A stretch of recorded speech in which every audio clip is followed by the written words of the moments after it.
Hey everyone, thanks a lot for joining tonight's meeting on how the left can win again. We are on live stream on the website The Left Berlin, as well as on Facebook and on YouTube. My name is Judith. I'm Judith Benda from Berlin. I'm member of the executive board of the Party of the European Left and head of the European Liaison Office in Brussels for our parliamentary group, Die Linke, in the German parliament. And I will moderate this meeting. We have three guests tonight. This meeting is organized by the Berlin Linke Working Group Internationals. Just to give you a very, very brief intro on who we are. Our aim is to bring together leftists living in Berlin and actively integrate them into German politics. And we hope that Die Linke can learn from their experiences and that we can also have a productive exchanges about strategies, about political practice and content. And of course, that we can also support and organize joint campaigns in Berlin. So we basically, we initially started this event, or we're thinking about doing the event as a start of the year event. And you know, often how to phrase it, you want to start the year with something positive. You want to start the year with a positive spirit and a positive outlook. And it is true that currently we see a situation in which the left, or the international left, is in not so good a state, having experienced massive setbacks in elections, but also lacking, let's say, broad socialist movements. And also we see a situation in which, meanwhile, the right wing is on the rise. But, and this is the good thing, however, we see some kind of hopes, some sign of hope and some recent leftist success stories. And I'm very happy that we can share some of these stories, some of these, I would say, just mosaics of this the stories tonight. And we want to focus on three countries or three specific situations. And therefore, I'm really happy to welcome our three speakers tonight. First of all, we have Sahar Mohsenzada from the Communist Party in Graz in Austria. She was born in Kabul, Afghanistan. She's politically active since 2006 in the Communist Student Organization, and she is organization secretary of the Party Academy in Steiermark region since 2016, if I'm not mistaken. And Sahar, you are an elected member of the district council in Graz since 2017, and we're very, very curious to hear what you have to tell us later. Thanks for being here, Sahar. Thanks for having me. Thanks a lot. Then we have Marc Botenga from the Workers' Party of Belgium, PvdA or PvdA, depending which language you speak. Since 2019, Marc, you are a member of the European Parliament in the former GUE-NGL group, which is now the left group. And there you are, among other things, member in the Committee on Industry, Research and Energy. And you are also a substitute, for example, in the Foreign Affairs Committee, Employment and Social Affairs. In one of the texts about the PvdA, I read that, it's the first ever Marxist party from Belgium elected to the European Parliament. So this is great news. And Marc studied law at the Université Libre de Bruxelles. I read that you worked with community-based health workers in several developing countries. And most recently, Marc was very active regarding the European Citizens Initiative, Right to Cure, fighting for making anti-pandemic vaccines and treatments public, free, good, accessible to everyone. So, Marc, we're also very much looking forward to hear the stories from Belgium. Welcome. And last but not least, thank you very much. Thanks. Merci. And last but not least, Pablo Abufom, you are an activist and translator from Chile. Actually, Pablo is joining us from Chile tonight. So this is the great thing about these interactive Zoom meetings, which we could not organize that easily in, let's say, real life. Pablo is a member of Solidaridad, an anti-capitalist and feminist movement. And you are also an editor of Posiciones, a journal of strategic debate. As well, I think it's important to tell our audience that you were involved in the mass student mobilizations of 2011. And more recently, you participated in the popular assemblies that were created during the revolt of October 2019. So, Pablo, great that you are also joining from Chile. A warm welcome to you as well. Thank you. Yeah, happy to be here. Great. Just before we start talking about the content, just some organizational points. We have time more or less until 9 p.m. German, Belgium, Austrian time, Chile, I'm not sure.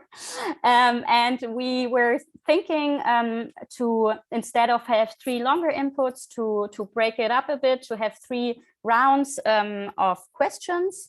And then, of course, dear comrades and friends who join on Facebook, on YouTube, on our website, then we would also like to open the discussion up to questions and also, of course, contributions. So please feel free to join the debate later. This is really a unique opportunity for you to directly pose questions to our comrades. So I would start with the first round of questions. I would start with Sahar. I think we all more or less know this success story by now, but maybe to give a broad overview, in Graz, Austria's second largest city, the Communist Party became the largest party and will lead the next city government, because actually it's already taken place, with LKK as the new city's mayor. It's very striking. I read that the KPÖ surged from 20 to 29%, while the ÖFP, for example, lost 12%, and its right-wing populist coalition partner, FPÖ, the Freedom Party of Austria, also lost a significant proportion of its vote share. And this all happens even though the Communist Party, we have to also be honest, gets barely 1% at the national level. So there is some kind of discrepancy.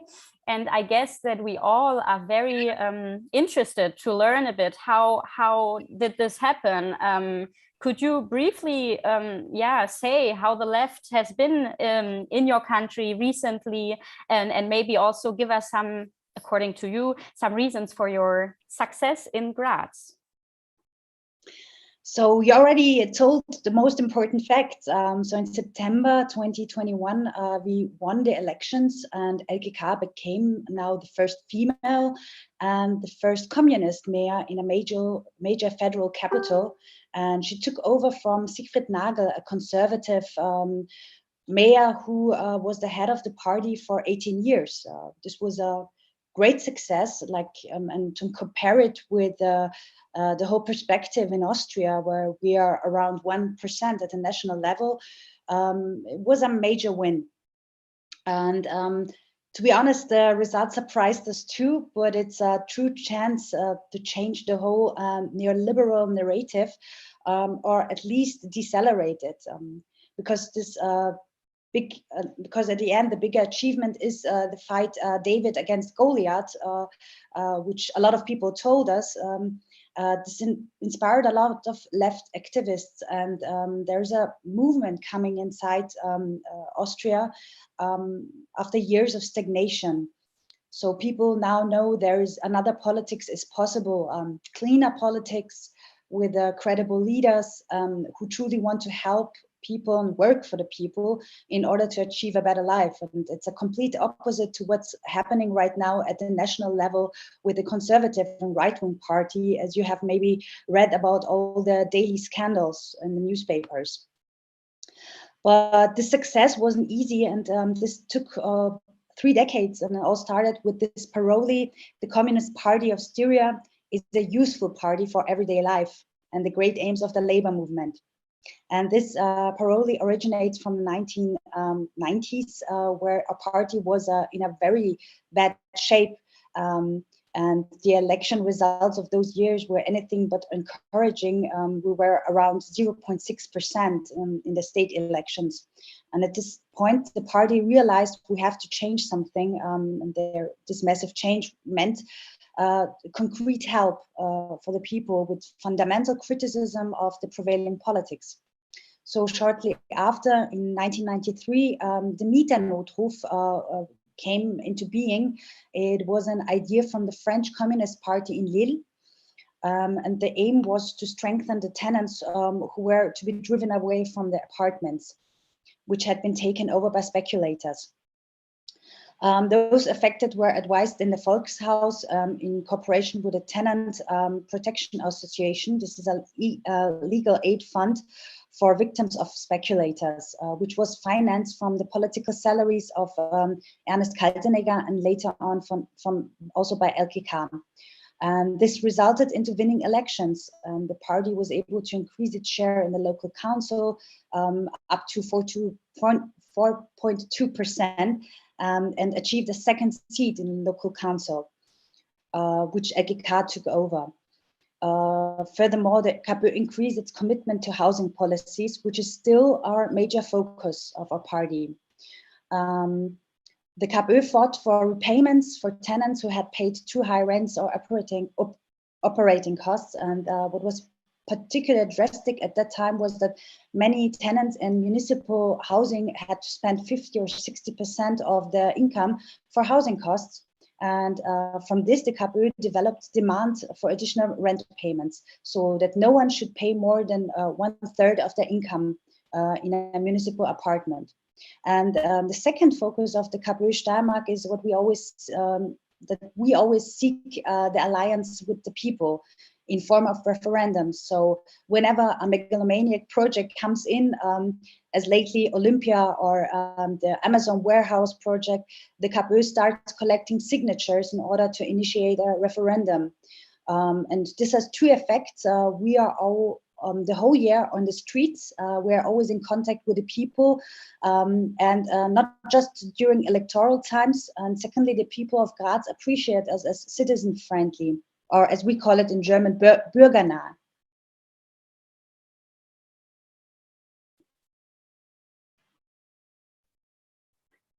Thanks a lot, Sahar. It was very interesting, the first info we got. I'm sure we can pick up on several points later. So we traveled to Belgium, to Brussels, and Marc, I think also, the year 2019 was very decisive for your party and for the political landscape in Belgium. Namely, well, in 2019, the PvdA, the Workers' Party, achieved their best electoral result ever and finally achieved also their electoral breakthrough in Flanders. Now the party has 12 MPs from all regions of the countries for the first time. And also, you gained representation in all regional parliaments, which I think is also something really successful. In current polling, the PvdA holds, I just checked this, the party would win 19 seats. So actually your success story seems to continue. And this, if the polls holds true, this would make you the third biggest party in parliament. Well, Marc, we know the elections are only set for 2024, provided that the government doesn't collapse. And we are very interested to hear a bit from your perspective. How did you get so far? What did the PvdA do? Can you also relay maybe what Sahar said, to be on the streets no matter if it's election time or not? What are your experiences? Please give us some insights.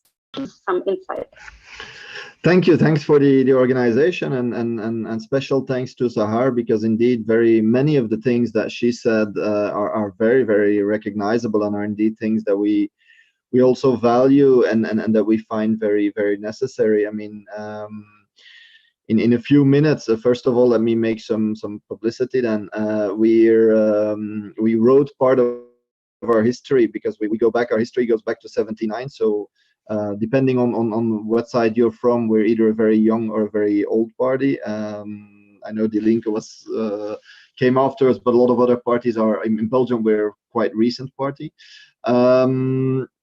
So basically, what happened was that indeed in 2000, let's say the years 2000, we were a party that was very present in social struggles. We were a party that was very active, appreciated as well by the working class. We're really a militant and activist party. However, we did notice that this did not translate electorally. Now, that was somewhat of a contradiction.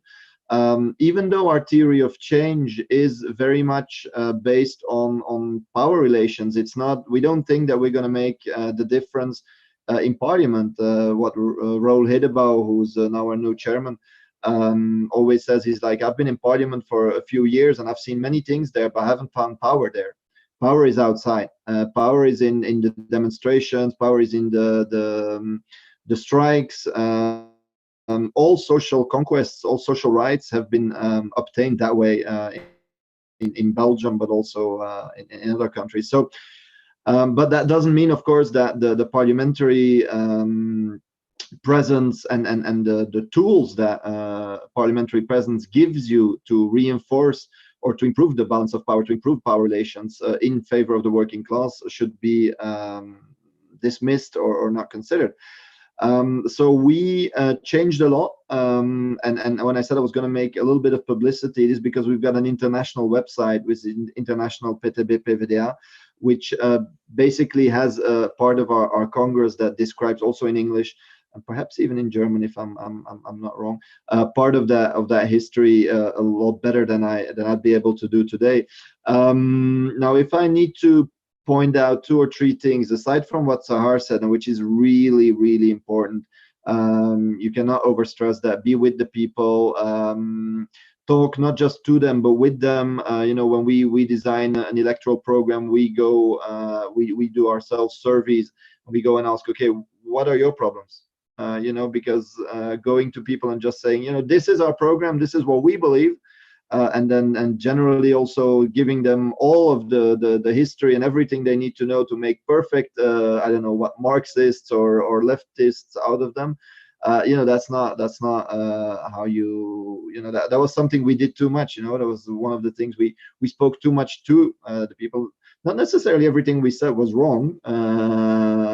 That's not the point. But you know, it's how you know, how you build this relationship and how you mobilize together.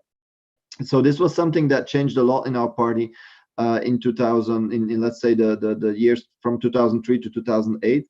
Also, you'll see that our language changed a lot, the way we do communications. But I always insist, because very often we get questions from other left parties. Your communication is so amazing. This is the secret to your success. It is not.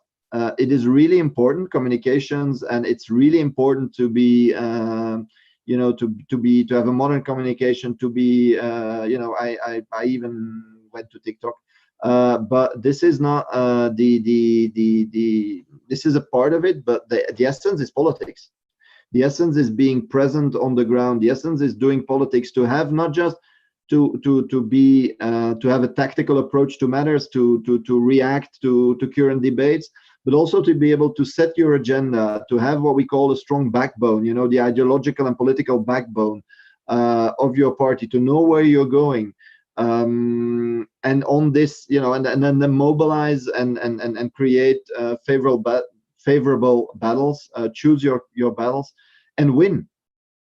You know, we need to win as well. We need to win campaigns. And of course, I'm saying this to people from Berlin, and they know very well how to win, because the referendum you had in Berlin was an amazing example, I think, for all of Europe. But we need victories, you know, because we also need to believe in ourselves, and for people to believe in themselves, in their power, and so on. So all of this, I think, was very important. And this is something we, how would I say, if I would have to summarize it in 3 steps. First, the renewal of our party. Looking also at strategic topics, like you mentioned Flanders, for example. Of course, if you want to break down a dam or a wall, and you have 100 hammers, and you're all going to hit at different spots of the wall's never going to come down. If you use all your hammers to hit on the same nail on the spot, you might actually break open the wall at some point. I don't know if that image makes a lot of sense, but what we tried to do was to focus on certain regions, certain cities, for example, Antwerp, which is the biggest city, the most important city in Flanders, and to say, okay, we really want to break down there. It will break through there. So concentrate our forces, because Flanders was traditionally, they were always saying there's no place for a left-wing party, a Marxist party in Flanders. And we're proving them wrong. Of course, there's place. There's a working class. There's the class contradictions. The people are suffering from the same system, the same policies, and so on. So this is the battle we're waging. And now I've seen that my time's already run out. So I will stop here. To ground presence, modern communications, doing politics, and a strong backbone being with the people. That's about it. Thanks. Great, thanks a lot, Marc, and also thanks for the wall metaphor. I think we can relate to this. So now we travel to Chile, a country where I would say, at least since the street protests in 2019, the mood is for change. And you all followed, even in mainstream media, the leftist Gabriel Boric has been voted Chile's youngest president.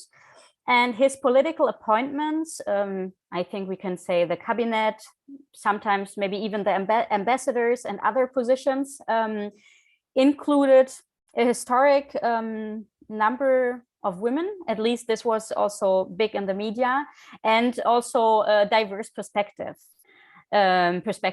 So, dear Pablo, maybe you can give us a bit an update on the current situation. Now Boric is in office. How did it go? What about the first weeks? What can you tell us? What are the news from Chile? Thanks, Judith. Yeah, I think there are three things that we can say about Chile recently that are very important. First of all, the feminist movement in Chile has been very relevant in terms of articulating the gender issues like abortion and violence with other working class demands like housing, wages, education, pensions, etc. And we've been seeing a new class formation in Chile around that sort of like social and political movement that is feminism. For instance, the feminist movement has organized the most massive mobilizations in the past years under the banner of a feminist general strike. So taking back the idea and the practice of a general strike and putting in new terms, and then calling and inviting new sectors of society, especially precarized women and migrant workers, to mobilize around those transversal issues, but with a radical perspective for change. So I think that's important because the revolt of October 2019 came after the most massive mobilization, millions of women, people from the LGBT community and the migrant communities, not only in Santiago, the capital city, but also all around Chile. And that's a very important precedent for what came later. And then after at least 30 years of accumulating strong discontent with the neoliberal system that was implemented during and after the dictatorship that we had between 1973 and 1990, we saw that there was a sort of like all the social movements coalesced behind a very specific thing in October 2019, that it was the rise of the transport fare, in public transport fare.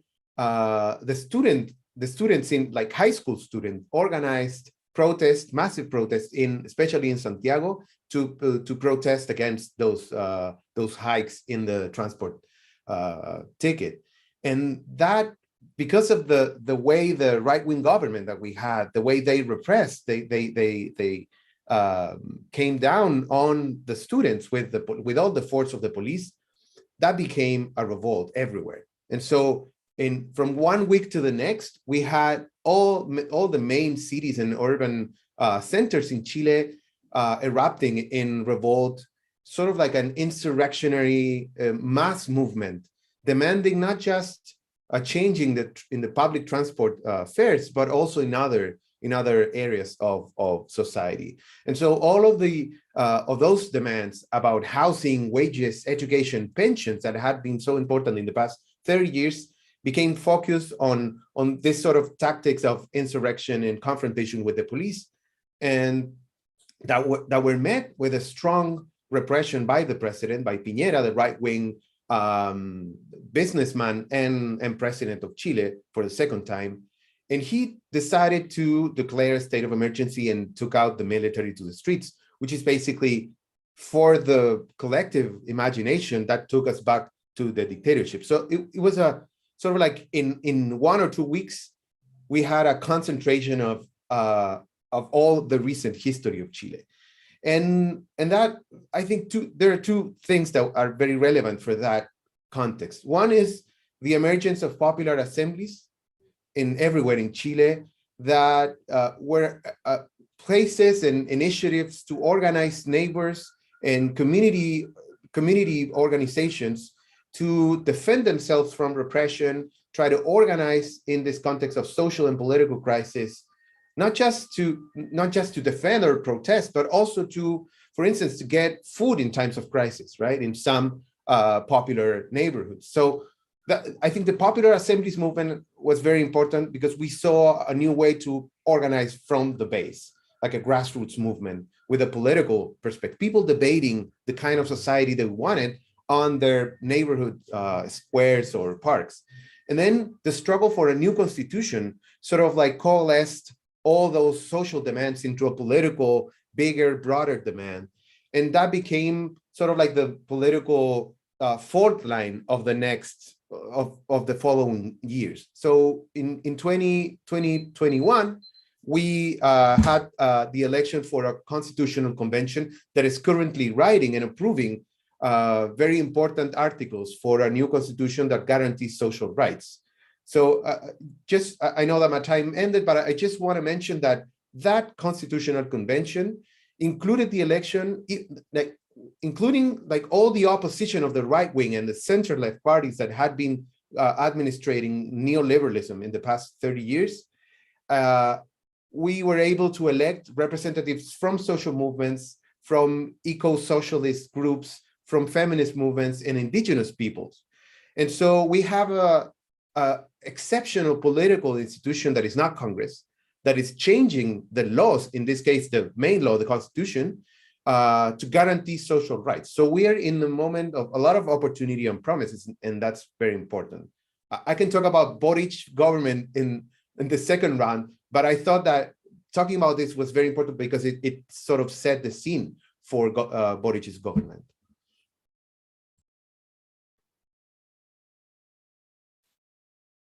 Thanks a lot, Pablo. And yeah, we're happy to hear more, but of course also about Boric. Maybe you can pick up some points in the next round. It seems that the comments in YouTube, they seem not to be working. So just a hint to the audience, if you want to pose questions, if you want to comment on something, if you want to share also your short story, please post them in the Facebook event, because it seems that the YouTube is not working regarding the comments.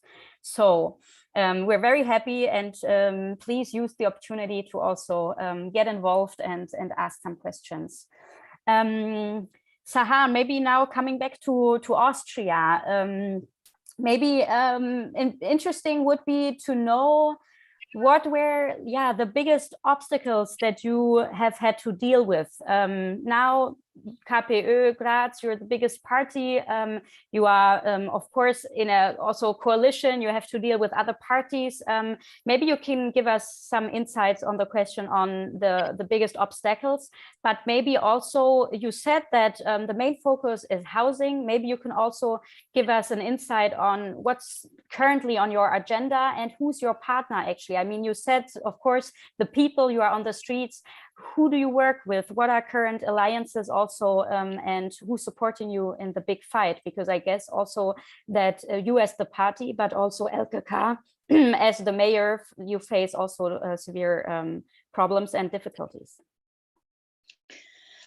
So I could be talking about a lot of obstacles. It's not easy being a communist party with a name communist. But to be honest, our biggest struggle is that our party has a small number of members. During these 3 decades, the party managed to grow in quality and make major positive impact in people's lives and gain credibility. But the numbers of members grew slowly. And for now, at the moment, it's a small group of people who are in many functions, and we have to run the city also.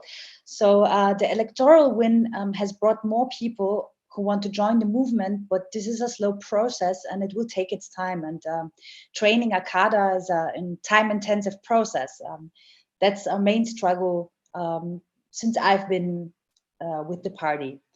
So when it comes to housing, we still have this Mieternotruf, this hotline where people can call and ask questions, and it's easy going hotline, so you don't have to be. It's not complicated. You're going to get help very soon, and if we cannot help, we have a lot of places and people, for example, social workers who can give you advices where and what to do next, because most of the time it's bureaucracy, which is a struggle for a lot of people.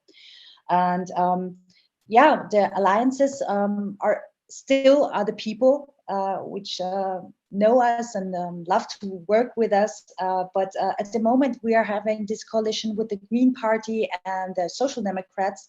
And we have it wasn't easy to form a coalition, but we have some major points which we can definitely be happy and proud. And there are a lot of things which have changed already, like in the public transport, in its ecology, and it's in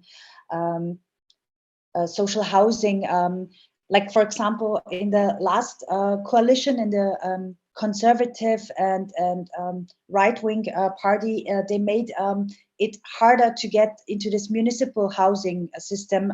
So they changed the system in order to make it harder for foreign people to live in these houses. But it didn't work in any case, and we changed the whole criteria. So it's much easier to get public housing for everybody, and it's not, the houses aren't empty anymore. So these are small steps into this direction. Or yeah, maybe I will tell later some points which have changed already, but that's for all now. Thank you. Thanks, Sahar. Maybe Marc, what would you say? I mean, Sahar now said, for example, that the electoral success is one thing. The other thing is, of course, that the party needs to grow, that the party needs to get developed. What kind of obstacles did you experience, and what maybe also could you give a reply to Sahar, or could you give us an insight on the PvdA strategy about not losing members, but also gaining some members? Yes, gaining some new members is always good. We are a party that has grown very quickly. So we had, let's say 20 years ago, I think we had about 1,000 members. Today we have 24,000. So that is a massive growth in members. This for us is essential because people becoming member of a party, you know, we are building a party to reinforce the power of mobilization, the counter power in society. This means that indeed constructing the party, if you really want to weigh on power relations, is something which is a structural choice. It is a structural choice to say we want to put energy in this. This is something else. Some others say, no, we want to put all our energy in elections, all our energy in parliamentary work. This is not our choice. We take all of our work extremely seriously, but constructing the party, increasing membership, and so on, is very important. Now we introduced some time ago different levels of membership as well, because like 20 or 30 years ago, in order to become a member of PvdA, you needed to be almost a super activist from the very start. You needed not only to be completely aware of all topics of left-wing politics, but also be able to spend so much time. So we introduced different levels of membership where people can be member at their you know, the level or with the commitment they're ready for. Some people say, I'm really proud of this party, I want to be part of it, but I can only give my membership fee and maybe come to one meeting a year or some actions, but I cannot commit structurally. Other people say, no, I'm ready to commit to say, okay, I want to come to one meeting a month, I want to integrate in a local group of the party and be active. And this is great as well. You know, this is a different kind of level. And others say, no, I'm ready to be a militant or of the party and spend, you know, give more time, more energy, and really for this. And this is also something that evolves. You know, you come in and you're like, okay, let me check it out. In the sense, I want to give money. I don't know everything of the party yet, but I get to know the party. I already want to become a member. And then in a second stage, okay, you say, good, now I want to be active in a local group. I want to take that commitment, or in a factory group, you know. So this is extremely important for us. The big challenges for us, if you want to speak about challenges, which we also discussed in our last Congress, which the text is not yet online, unfortunately, because we just concluded a few months ago. So there's a little bit of work of translation and so on to be done, but is of course to get both youth and working class. You know, we want to be the party of the working class. This is a clear choice for us. We also bring in workers into parliament. This is extremely important because it's not you know, the clash between their reality, the experience, the struggles they bring into these institutions, which are dominated by the other classes, is invaluable. And this creates connection. So we have a very strong activity also in enterprises, with workers, and in popular neighborhoods, of course. And this is a way of organizing. Organizing really is at the heart of our party. It's very important to construct the party as such. And you know, this elections come and go, and you can also have a bad election, but if your party is strong, if you're, you know, this is essential. I know that some parties that have gone into government, that decided to go into government, new problems, because they, you know, all of their forces went from the party, all of their cadre went from the party to the government, and basically nothing was left for the party, and this weakened then the structure. So this is indeed has been a big challenge for certain parties in the past. Now our choice here is really clear. We need to, you know, and clearly, as I said, our growth has been very quick and very strong in a short period of time. So this is a challenge to organize this and to construct a whole new party with new sections and with new well, a whole new party. You know, thank God our what did I call it? Our backbone is there and was there, but you know, and increasing. So this comes with challenges, and no, unfortunately, I think I've got a lot to learn from what Sahar says rather than give any useful advice, really. But I think this is why we're here to learn from each other. So yeah, I think organizations fundamental at people's level, and including you know, in the way you organize, but you need to organize structurally. And secondly, with of course the working class as main target, and youth, young people, and to you know, give them perspective. We also have, as you know, youth organizations that are very active and growing.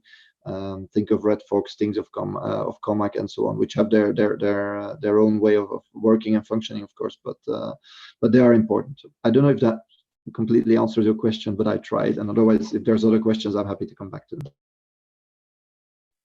Yeah, great. Thanks a lot.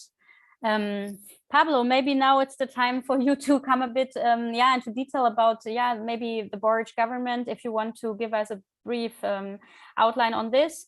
And also what I have the feeling, at least this was portrayed in the German media, the composition of his cabinet, of the ministers. I mean, it's rather young people. And speaking about challenges, I mean, of course, it can be very positive, but it's might be difficult for activists being in a new role. How do you see this process? How do you think that these party comrades, activists behave now in government, and what might be needed maybe in the future in case sometimes you might lose track on what's reality, what's parliament. So maybe you can give us your ideas about these topics. Yeah, well, I think the first thing to say is that the new government is a progressive government with some leftist elements in it.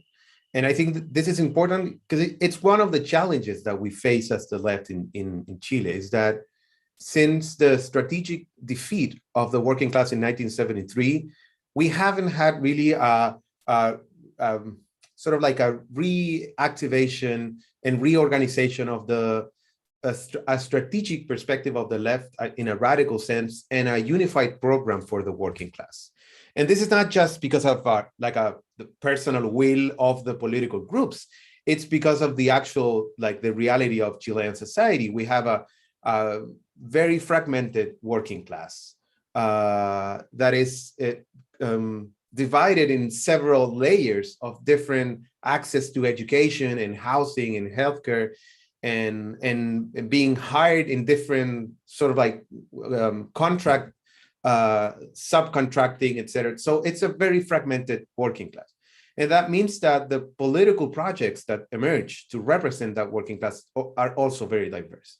I'm not saying that we need a one-party system. I'm just saying that unity in the working class, unity in the left is going to come after unity in the working class itself. So that's one of the probably the main challenges that we face. But then also we have a restricted democracy that introduced a strict separation between social struggles and political struggles. So we've had political parties like Boric's one, the Frente Amplio, the Broad Front, that has been basically doing electoral politics with not much work in the base. And then we have social movements and small radical leftist groups that are involved in social struggles and building mass movements, like the feminist movement, like the environmentalist groups, indigenous political groups, etc. So we have that kind of separation, right? And what we've seen in the constituent process is sort of like a connection between those two worlds in a way. So it's not just social movements demanding from the state or the institutions, but actually being political representatives of the people in this new institution, writing a new constitution. So I think it's very the Boric's government is very interesting. It's the youngest president. He's the most voted, also the most voted president. And the first round, he lost the first round to a neo-fascist defender of the Pinochet regime, And so we were all very scared. A lot of people were not really supporting Boric in the first round. And then we all became Boricistas, or at least we all became anti the other guy to actually win that second round. And I think that in the feminist movement, a lot of social movements and small political radical groups, also including my own, we decided to support Boric for the second round because we saw that the emergence of new forms of fascism that has been on the rise in Chile, as in all your countries too, and everywhere. We saw that as a terrible threat to the process of change in Chile. So we saw that the revolt opened a new process of change, and we needed to keep that process open. And Boric was definitely a better opportunity for that. Now, the fact that we had the parliamentary elections before Boric, the second round, right now we have a split Congress between a very conservative section and a mix of progressive and leftist groups. And so for Boric, it's going to be very hard to actually do something with that sort of Congress. In Chile, a presidential institution is very important, but then Congress has a lot of saying in the national budget and stuff that is very important for actual changes. So, and so what Boric had to do was sort of, he won with his own coalition, which includes the Communist Party, but then he had to broaden that coalition to include some of the people from the Socialist Party and the other parties that had been administrating neoliberal regime in Chile. And so what we see now is sort of like Podemos Socialist Party situation in Spain, but with it would be like as if Podemos was really on power and then having those as their allies. But it's still a coalition that has the neoliberal sectors of the center left. So it's a very complicated situation. It's going to be a huge challenge for them to actually advance some of those changes. And then to actually, I mean, there's sort of, I would say, the impact of social media is very important. Like some of those sectors, these sectors of the middle class progressive left are very aware of what people are saying in Twitter. And I'm sure that you know this situation, that Twitter seems like the main public sphere for debate. And I think that the people that they should be governing for are not on Twitter. And I think that the main challenge for the left is to actually go beyond the polls and beyond the opinion polls and beyond the social media opinion, to actually take maybe tough decisions that are relatively against the ruling class, the business class in Chile, and try to talk and govern with the popular classes in Chile. In a way, as Sahar and Marc were saying, that for the left, our main responsibility is with the people and not trying to respond to the threats or the fear that we have about the ruling classes' maneuvers. I would say those are some of the challenges. Yeah, thanks a lot. Well, the first questions are coming in, and also I would to underline again that please feel free to send them via the Facebook event. Well, first of all, it's great to see that actually people are joining us for the meeting, not only in Europe, but also other countries. This is not a question, but Ana Cecilia Catan says greetings from Brazil. Of course, also a country where we all are very curious what will happen next. And and then before we can come to more questions from the audience, Sahar, maybe we can round it up in the third question. I mean, I think now we got an overview on what KPÖ Graz did differently, also in regard to the national party. How would you sum it up? What are now the lessons that the international left, the broader left, can draw from the KPÖ Graz example? What would you say? How would you summarize this? So this is for me also a quite personal question. My personal opinion is that the left shouldn't be discussing in forums and closed clubs about the meaning of the left in these times. And during my political life, I've experienced that leftists tend to stay in their intellectual and academic circles, but instead they should lose their fear and go outside and discuss with people who have a different opinion. And very important, as we heard before also from Marc, listening. The moment I discovered the party, the Communist Party, was when I first read the parole, helping instead of talking, which was a very different statement than I've heard before from all the politicians before. And then I met Elke Kahn and Ernest Kaltenegger, and they were both very total, authentic people who act and talk the same to everybody. And that is like, in German, we say Abgehobenheit. And I've looked up the translation, it's called aloofness, and it separates you from the people and their everyday struggles. So the guideline principle of the steering KPÖ is helfen statt reden, which expresses the fact that there is, for example, very important for us is the salary limit of our mandatories, which is based on the wages of skilled workers. Like from 1998 until now, our party has already donated 2.5 million people to 22,000 households. And in the end, it's the term use value, which is the key meaning to a practical party for everyday life, which includes that our members have also to always open ears, open doors, open offices, which in Graz town hall was like more than 5,000 people turned to KPÖ last year for advice. So yeah, in the end, I would say communicate more and listen more.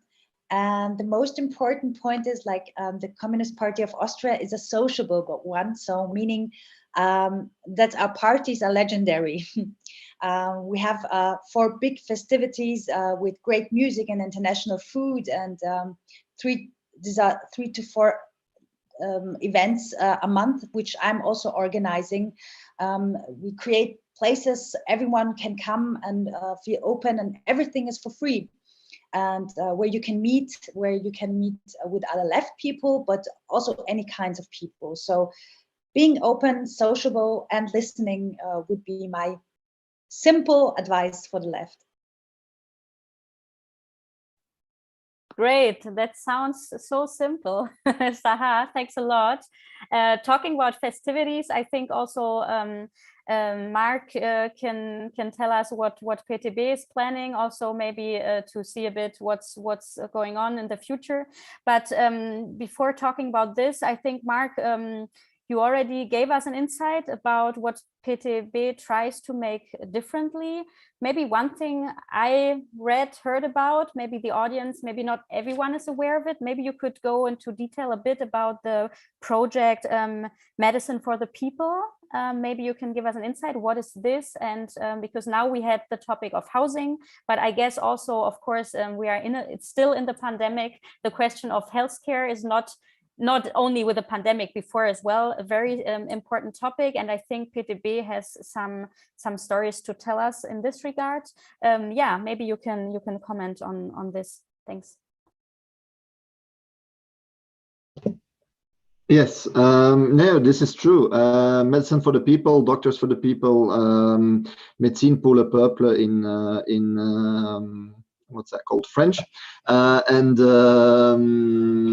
Doctors voor het Volk, Geneeskunde voor het Volk, sorry, in Dutch. So this is an initiative which goes back a long time. It actually predates our party, but it came with our party, so it's very much an initiative of our party. And it started with local clinics of primary healthcare offered freely to the people. So with doctors that were accepting to offer free healthcare to the people, primary healthcare, which was at the time and still in Belgium is not the case. So I know there's countries in Europe where you have free primary healthcare. In Belgium, that's not the case. You have to pay, and then you get part of it reimbursed afterwards. Now we started this by saying, okay, this is a basic fundamental right, and we want to construct this. Now they were giving healthcare, of course, but they were also centers of social action. And they still are. One of our big campaigns in the beginning of the years 2000, and which is still going on, is on the prices of medicines, the prices of pharmaceuticals. And then, you know, patients mobilize as well. Like Medicine for the People takes them to the Dutch border, for example, where paracetamol costs a lot less. And so we say, okay, why is paracetamol so much more expensive in Belgium than it is in the Netherlands? You know, it's just across the border, and what's wrong here? What's wrong with the system? And we propose a different system of healthcare, of pharmaceutical reimbursement.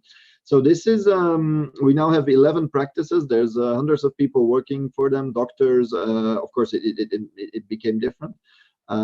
Because we succeeded in the beginning. The state tried to imprison some of our doctors, because they even tried to, one of the founders of our party and one of the founders of Doctors for the People, they even tried to make him to have him declared crazy psychiatrically, by saying, because a doctor that wants to work for free surely must be crazy.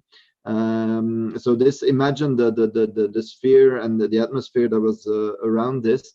So now one of the big successes is that this model of we have has now been recognized by the state. So we managed to impose this, and you now have different kinds of local health clinics that work around according to similar arrangements.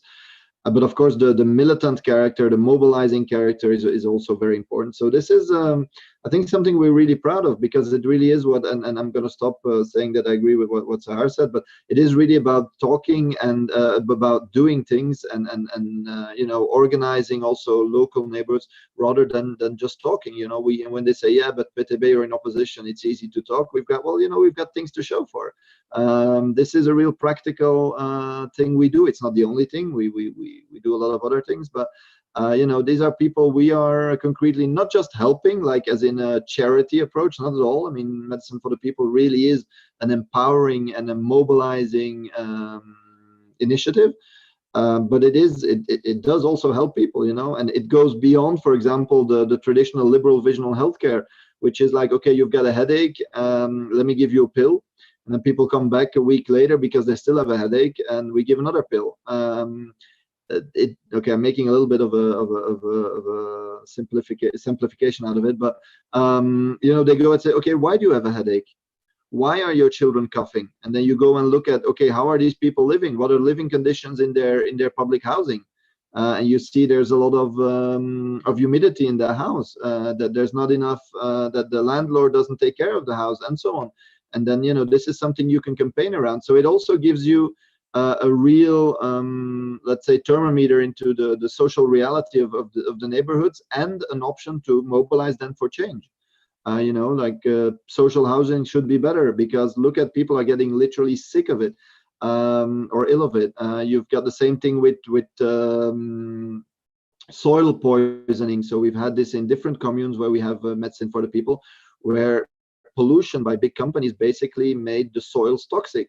And here Medicine for the People plays a role in saying, okay, how is this possible? How do we change this? And so on. So this is, I think, an extremely interesting and very interesting example. But also, once again, it's not about just either just giving services, nor about just passively, you know, doing something from a charity perspective. It is about politics, it's about struggle, it's about mobilization, and it's about a vision of a different society, because all of our party works with a vision of a different society.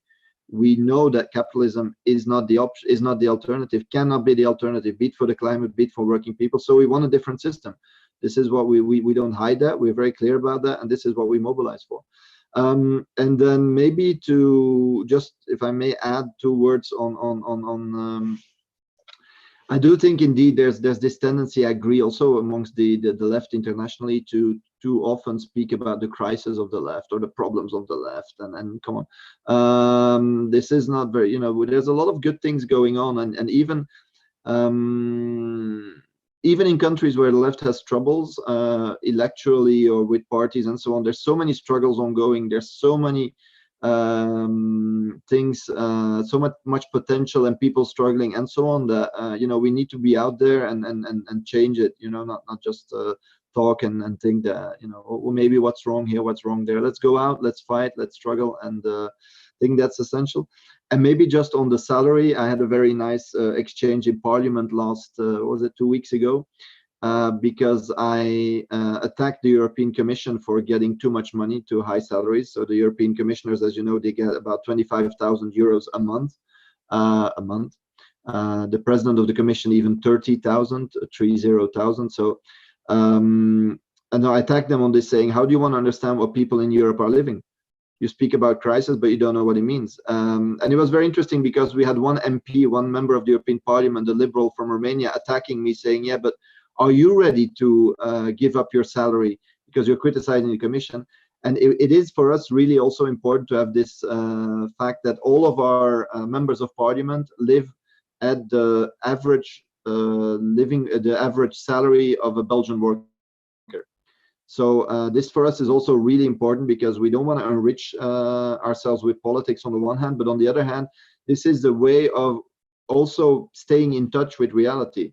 Like if you get 10,000 or 20,000 euros a month, you don't know what it means if your electricity bill goes up. You don't know what it means to have to pay 2 euros at the how do you say that, the pump, the gas station. You don't know what it means.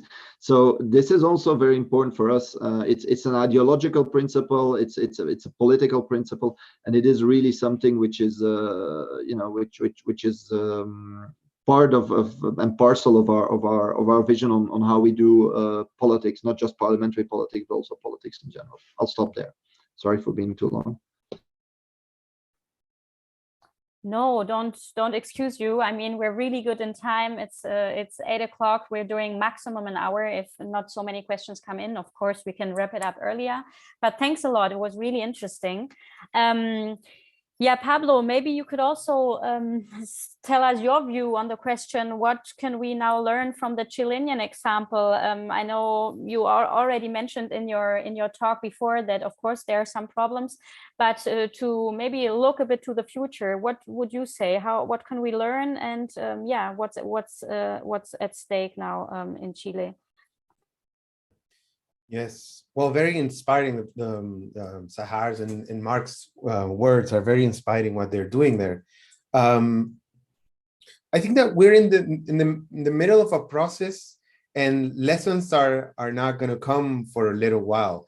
But definitely, I think that ourselves, we've learned from the lessons of other Latin American countries that have gone through cycles of progressive or leftist governments. And I think that's one of the main lessons from Latin America, South America, particularly for the international left. And this connects with the experience of Podemos in Spain and the Syriza experience in Greece.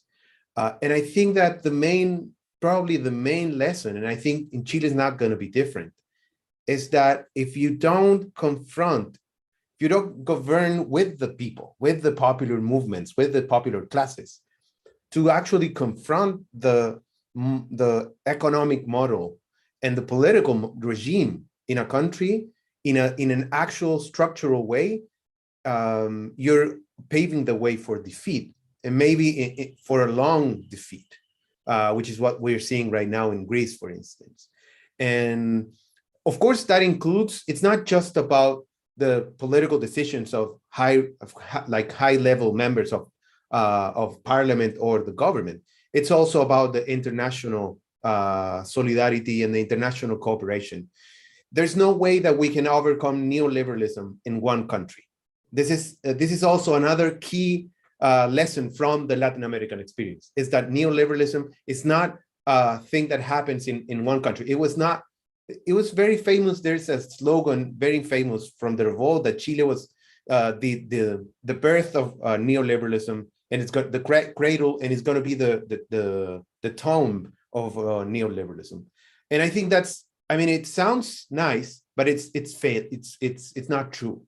Neoliberalism is an international thing, international reality. So there's no anti-neoliberalism or post-neoliberalism in one country. We need international solutions to that.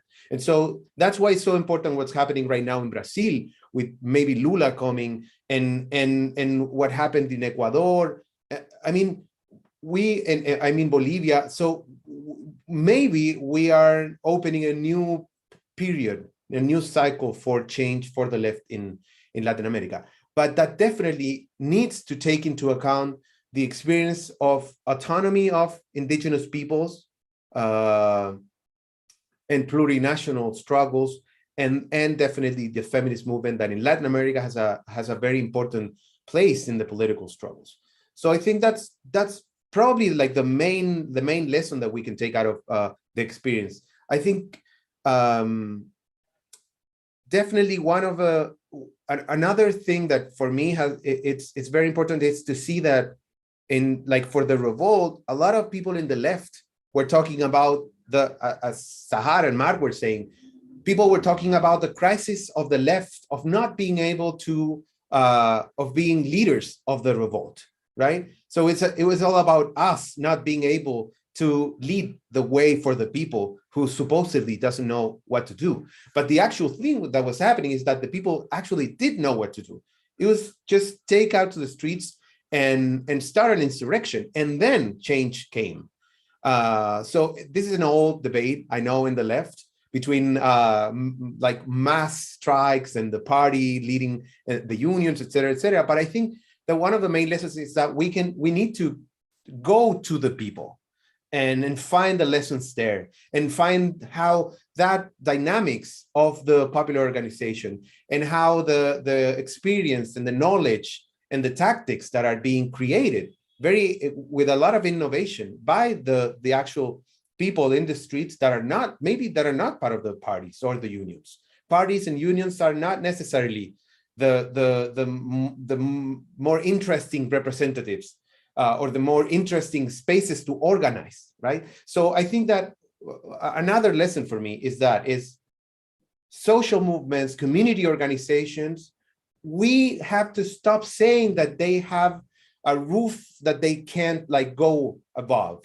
We need to try to take those movements, take that dynamism, that potential, and take it to political struggles, not making again the confrontation between social struggles as only economic struggles that have a limit, and then political struggles that are assumed and taken on by the actual politicians, the actual like party and militants, right? So I think that trying to remove those barriers is very important. I mean, I know that in Chile is a particular moment because we had the revolt and we have the constituent process, which is a very specific way to deal with political change.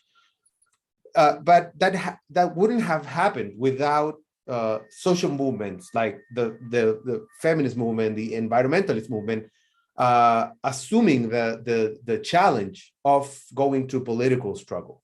So I think that those two ideas for me are very important as lessons for the Chilean left, Latin American, international left too. Great, thanks a lot.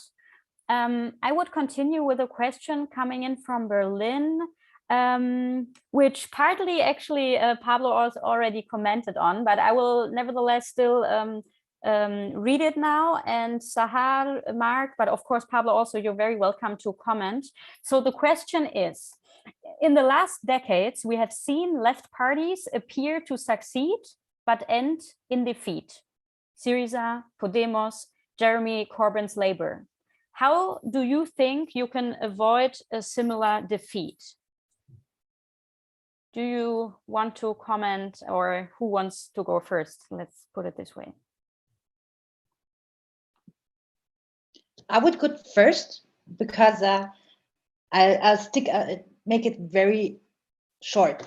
So when it comes to our win, it's not that easy for us because it's all a new way. It's new paths we are going. So what I've learned from our movement is that we always make small steps, but we try to stay consistent. So in the end, it's important to gain credibility, where I already said with the whole salary scheme, but also making clean politics. And we never promise things we cannot fulfill. So we always try to keep the things small, because on the communal level, that is way better than promising big things which you can't hold. And then I would say we stick to your guidelines and stay transparent, so you don't have to hide anything. And again, I can say the same thing as before: stay connected to your community, and to the people, and keep the work up you've been always doing before.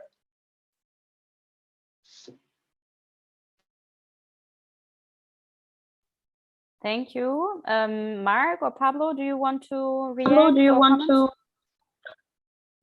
Shall I say something? It's a very, very difficult question. First of all, I wouldn't be so black or white on the other experiences. I do think that you know, they're not all the same experiences. Like, I wouldn't say that the Syriza experience is the same as the Podemos experience. There are differences. Now, of course, you need to see what you fight for and what you want to achieve, and you also need to, and this is, I think, really important. Never, I said it in my first intervention, power is not in the institutions. Power lies outside, be it in the power of the multinational corporations, be it in the financial world, whatever. I mean, we can, I'm not going to go into the analysis deeply, but we know what I'm talking about. And in the power of the people and the working class, the mobilization. If you think that power lies there, that you will get change by just being voted and having maybe even a majority in parliament. I don't think any left-wing party has gotten there recently, but I mean, having an entire majority, this is not the way things work. That doesn't change the power relations in society. It can help, perhaps. But if you do not structurally change the balance of power and the centers of power outside parliament, outside the institutions, then you will lose. They will destroy you in all kinds of ways. Syriza, and we can discuss very long. I mean, there's a lot of differences we have with Syriza, and I think that's clear. But one thing you cannot deny is that the government of Syriza was faced with a huge power from you know, whatever you want to see on their program, the agreements, disagreements, and whatsoever. But there was a huge power ready to completely bulldoze of them. The European Union was ready to close their banks, to go beyond that in order to make them comply. And there, of course, there's a matter of popular mobilization in Greece. That's one debate, but there's also the debate of popular mobilization elsewhere in Europe. Of solidarity movements, of, you know, European capital is organized at the European level, at least, right? This we saw with Greece, and we saw it before. Even the Mitterrand government in the 80s in France, you know, Mitterrand, aside once again from my appreciation or not for the person, but he came to government in such a left-wing coalition that was going to break away with austerity. In 2 years, because of pressure of financial market, because of course of internal factors, they made it very clear that they would even make France comply. So what I believe is the lesson for us is that if we organize outside, having this strong, creating this balance of power, this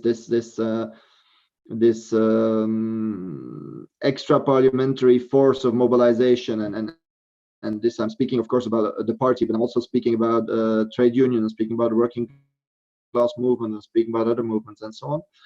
This is the way we can achieve change. It is not a coincidence that, for example, in Belgium, certain social laws have been voted by parties that were absolutely against it. But because of the balance of power after, for example, the First World War, after big strikes, after the Second World War, they were forced to do it. Reversely, if you go into the institutions without this balance of power, they will destroy you. This is something I think we need to be very, very clear about. And this, the Greek experience, I think, is a very good example of this, closing down banks, cutting off financial supplies, and they were ready to go a lot further. But we know this, and there should be no illusions about this. The current experience of the government in Spain also shows all of difficulties. It's a coalition government, moreover. All of these, but I'm insisting on keeping the analysis of all of these governments separate, because if you say it's all the same, then we miss out, I think, important differences. But whatever our judgment of these experiences is, for us, the main lesson and the main takeaway from these experiences and from previous experiences of left-wing coalitions or left-wing governments or whatsoever, is that if we get sucked into the electoralist logic of, hey, we will be in government and then we will have power, this equivalence between government and power is really dangerous for us. We're in a system where power exists, power is real, it will be used, and of course, I'm sure that Pablo has a lot more. He already spoke about it in the previous intervention, but we may never lose sight of this. And this is why why the organizational work of the party is so important as well, and why our defense of trade unions and so on is so important, of course, because this is where democracy comes from, this is where social rights come from. Thanks. Thanks so much, Marc. Pablo, are you okay, or would you want to? Yes, okay. Mm-hmm. Yeah, I agree with Sahar's and Marc's words about this. I think that never underestimating our enemy is something that we cannot, that we have to remember all the time.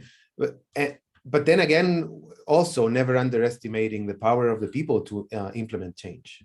And I think this is something that it's very important for those experiences, right? And then this connects with something that I wanted to mention in previous words, but there was not time, but is that we're living in a multidimensional crisis in terms of class, gender, environment. So, and we see that we're witnessing the clash between two alternative visions to solve this crisis. One is a reactionary, conservative, Christian, authoritarian, xenophobic, misogynistic alternative that is represented by Trump, Bolsonaro, and all the right with Le Pen, and all those movements that their promise is like a return to old values and a law and order solutions to the crisis, and reinforcing capitalist solutions, market solutions. But then we also see that there's a transformative alternative in different parties in the left, like the ones that are present here, and also the ones in Chile and other countries in South America. And we see that there's an alternative there. It's a feminist, it's an open democratic perspective, it's a eco-socialist alternative, and we're still not there. We need to continue struggling to make that alternative known to people, and to not being afraid of entering into any kind of power dispute that is going to be able to advance that alternative. And one thing that is very important is that to confront the crisis, we need to confront the precariousness of people's lives. And I think that's the priority, because what the right wing is doing it's relating to that experience. It's trying to give that authoritarian, reactionary, conservative alternative. It's a way to say, this is the actual solution. Migrants are stealing your job. Feminists are destroying family. This is what they do. And it would be a terrible error to think that the left has to take the same position and saying, well, maybe feminism it's too much. We need to make it take a step back, because people are saying that, well, they see in, I don't know, in internet, the alt-right is winning the ideological battle. No, we need to confront the crisis, not the right wing. and not thinking that it's the feminist movement that is the origin of the crisis. It's not the migrants the origin of the crisis. And I think that this is something that is a temptation for some leftist parties to fall back to a nationalistic perspective about migrant workers and to a conservative social perspective about social issues like abortion, like gender issues, like violence, etc. And we need to up the ante. We need to confront the actual crisis. And that means giving solutions to concrete problems.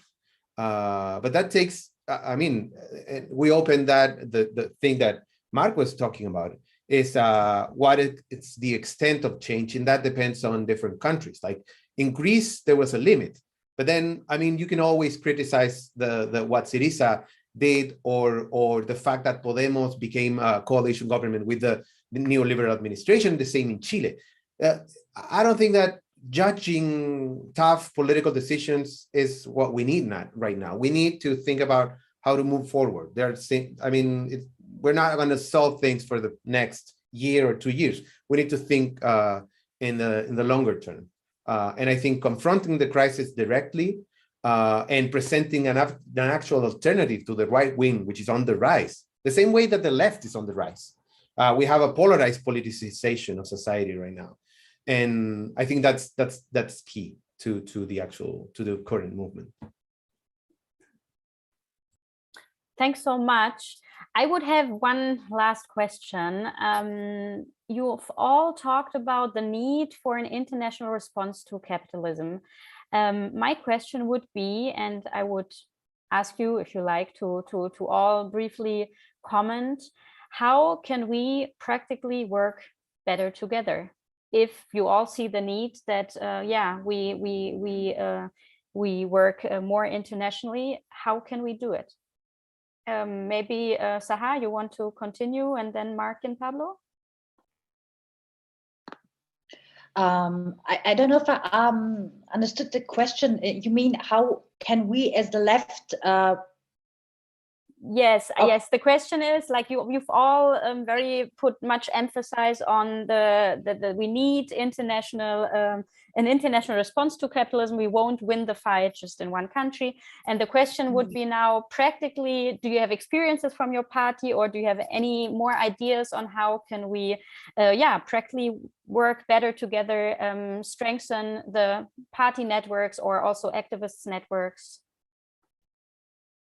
I would say the best thing is to communicate with each other and learn from each other. As I can remember, we visited the party PvdA also in I think that was like 5 years ago, and we looked at their model, and since then we're trying to work on our membership program to make it better, or to look into South America, what we can learn from, strengthen our own movement, and stay in contact, and then at the end of the day, try to show the people that that we have alternatives. Like if you want to work against capitalism, we need to show alternatives, that another way is possible, mostly the problem is that the left has problems within itself, within the movement, and we should show now we are a movement that has a lot in common, and we just need to focus on things we have learned from our work and share this work with each other.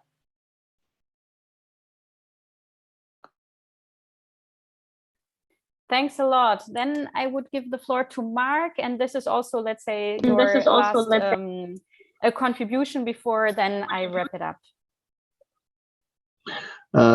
Thank you. That's a big emotion, of course. To have I think, basically we are learning a lot from people and experiences all over Europe and the world, and you can learn both in negative and in positive ways. We all make mistakes.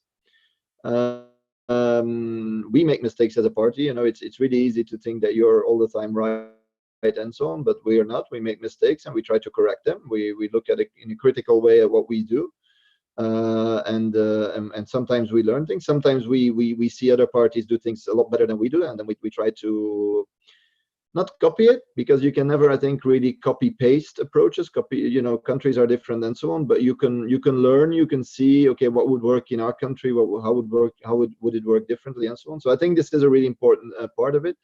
But Sahar mentioned that, and we learned a lot from, I don't know, we looked at the campaign, as I said, in Berlin. We also came to Vienna, indeed, to look at the social housing experiences there. I mean, the feminist movement, because it was mentioned earlier, in Belgium, we always look at Spain, at the massive mobilizations in Spain for the feminist movements, and this is very inspiring. And look at how we can learn from that. So there is there's a lot to learn. But I also think, and this is something I do believe, and it relates to what I said before, we don't struggle enough together. Like, I believe, for example, the campaign on making the vaccine a public good was nice, because we had different parties fighting together. I think also on peace, we need an international peace movement, and these are causes we fight for together. And I take that example because when I said before that capital is organized at least at the European level, very often our side has a delay on this level. Like we are, also trade unions and the working movements.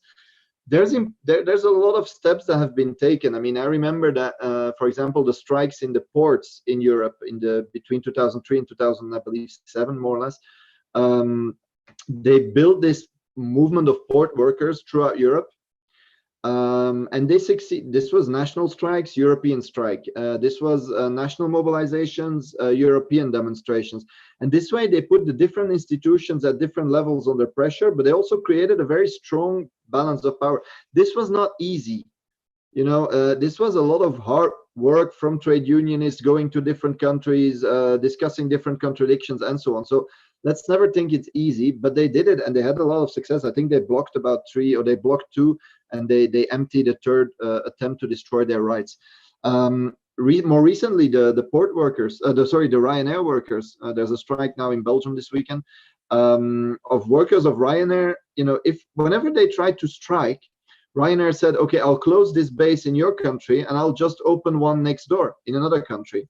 And so the workers from Ryanair, which are a very internationalized workforce, very divided by contracts, by statutes and so on, but they united and they had a European strike, I think, contemporarily in about 7 countries, 8 countries, I don't remember exactly.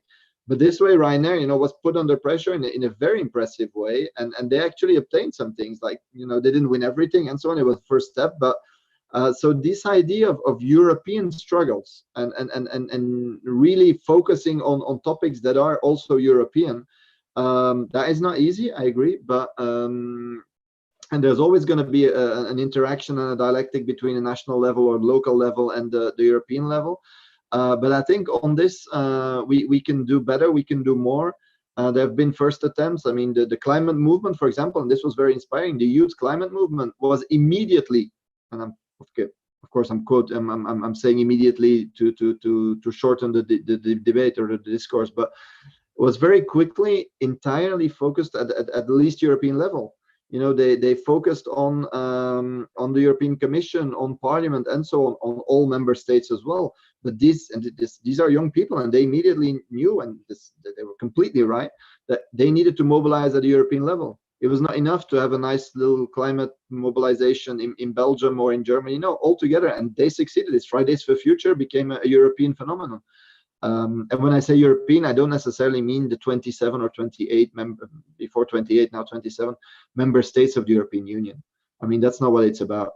We can have 7, we can have 10, whatever. The important thing is this mass mobilization in different countries, and I'll keep it there. So I'm very Judith and Pablo, of course, and Sahar. I'm very much looking forward to doing that with you. Thanks. Merci, Marc. Pablo, what are your final words on possible corporations and so on? Yes, this is it's. I think it's very exciting. This conversation itself is I think it's always the beginning of something. I wish that we can continue debating and discussing what we can do. I think that, well, more recently, the pandemic was and still is a huge opportunity to reframe our international collaboration in the left. I think that it's clear that we urgently need a global infrastructure and research programs in terms of healthcare, in terms of pandemic surveillance, in terms of free production of vaccines and treatments and prevention. And I think that this is going to be a thing I mean, I hope that we don't forget that pandemics are always around the corner, right? It's been too long to forget. So I think that that's one point that it connects so many things, because it's not just about healthcare. It's not just about vaccines. It's also about access to housing for people who have been, I mean, homelessness everywhere has risen a lot since the pandemic. Extreme poverty everywhere, especially for women and migrant workers. So that opens, that shared reality opens a space for a shared conversation about actual transformations that we need to implement in our own countries. And I think that we definitely need a new international that is not based only on ideological identities, which is something that happens very often in the left, but on key transformations that need to happen on an international level, like healthcare, global infrastructure, and like the international foreign debt and stuff like that. There's definitely, I mean, the only way to build local or national parties or movements is by identifying those key national shared experiences that unite people. It's the same on an international level. It's not that different. I mean, a class perspective that has taught us that we have more in common with each other than with the ruling classes of our own countries. We need to recover that idea. And it's not that easy right now with the emergence of new nationalisms and populism in the left and the right. It's not that easy. And especially because the crisis is normally managed on a national level. That happened with the pandemic, right? It's an international phenomenon that was managed nationally with all those differences and inequalities among different countries. And also, I think we need to also recover the idea of sharing experience, not just talking and meeting on online forums, which is something that's great, but we need to actually share experience and resources. I think that maybe the most beautiful experiences in those terms is the tricontinental anti-colonial vision of Che Guevara, and the idea of building a movement that is originally international. In this case, for the third world, we need a different sort of like international working class solidarity right now.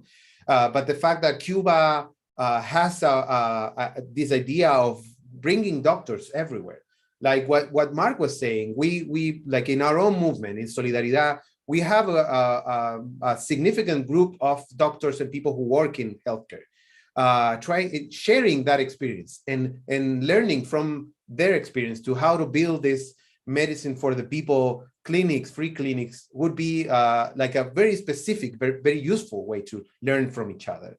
And then the local municipalist initiatives that Sahar was talking about, I think those are like that kind of conversation for specific things. We need to open spaces for that, and maybe try to like travel to places and share resources and have open conversations in different countries. For us, we need to go beyond Latin America. For you need to go beyond Europe. They seem to be like the limit of our international imagination, and we need to go beyond that. I think this conversation is very interesting in terms of that debate. And I'm very, very happy to be here. And thanks for the invitation, and thanks Sahar and Marc. Yeah, muchas gracias, Pablo. I think this was a really, really nice slogan. Well, I really liked like your speech, Sahar. You really put the emphasis on you all did on the political mobilization, that actually this is also key. And the big question of the meeting was, how can the left win again? And I think this is one of the keys, political mobilization. And before telling you a bit how we try in Berlin, very briefly at the end of the meeting, try to mobilize the people, I just wanted to give you two quotes I found in preparation of the meeting. Pablo, you said once in an interview, which people can read on our website, there is space for change when millions take to the street. So political mobilization. Marc once was asked by the magazine of the European Parliament, how do you describe your political leadership style in 3 words? And you said, Marc, it's not me, it's us. So real social change only comes with political mobilization. And you, Sahar, I think it was really interesting in your speech. This is also what you put your emphasis on. So this is something I think, we should definitely take into consideration and try to do more. Yes, so now I will just wrap it up because we have very many things, like always, going on in Berlin, very interesting stuff. And I just want to share with you some concrete things. First of all, everyone who wants to know more about our working group, who wants to know more about future events, the best is actually to go on theleftberlin.com, and there you can subscribe to a weekly newsletter, which really gives you lots of info. So please go on theleftberlin.com. And then I would particularly like to inform you about the following events. I don't know if we have a slide on this. If not, I will just name them very quickly. You can read everything on the website. The one is next Saturday, there's a rally for voting rights at Cottbus Adam at 2 p.m. And there is a demonstration for Palestine at Oranienplatz at 4 p.m. So this is Saturday during the afternoon, and in the evening at 6 p.m. we are uniting with Polisario Germany to organize a film and discussion about Western Sahara in our party headquarters office. And then also a very interesting project we are doing in Berlin is political walking tours. So on Saturday, the 21st, there is a next political walking tour we're organizing. And one day after, the 22nd, there's the second Left Journalism Day School. So everything you will find online, no problem if we don't have the slide. And also for summertime, we organize an annual summer camp 25th and 26th of June, where also we try to exchange experience and organize our next campaigns. So there's not much left to say. I really thank the speakers. At least for myself speaking, I found it really inspiring. At least I now want to travel to Graz, to Brussels, and to Santiago de Chile, and to do some campaigns with you, to fight together. I just want to finish with a nice slogan, I think, which fits to this evening's debate. Of Pablo Neruda, of the Chilean poet, who said, you can cut all the flowers, but you cannot keep spring from coming. And I think this is what we see in many countries. We should try to think positively, try to enlarge the left victories. I really thank you for your efforts, for your political work. It's inspiring what you do. And I hope that many people joined this evening. We also recorded the event. So then it will be also available on the website, and everyone can either view it a new time or maybe a second time because it was so inspiring. So thanks very much. Gracias, danke, merci, and see you soon. All the best. Have a good evening. And thanks for the audience. And sorry, last but not least, the technical team in the back. Very awesome. Thanks for your help, and see you for one of our next events. Bye-bye.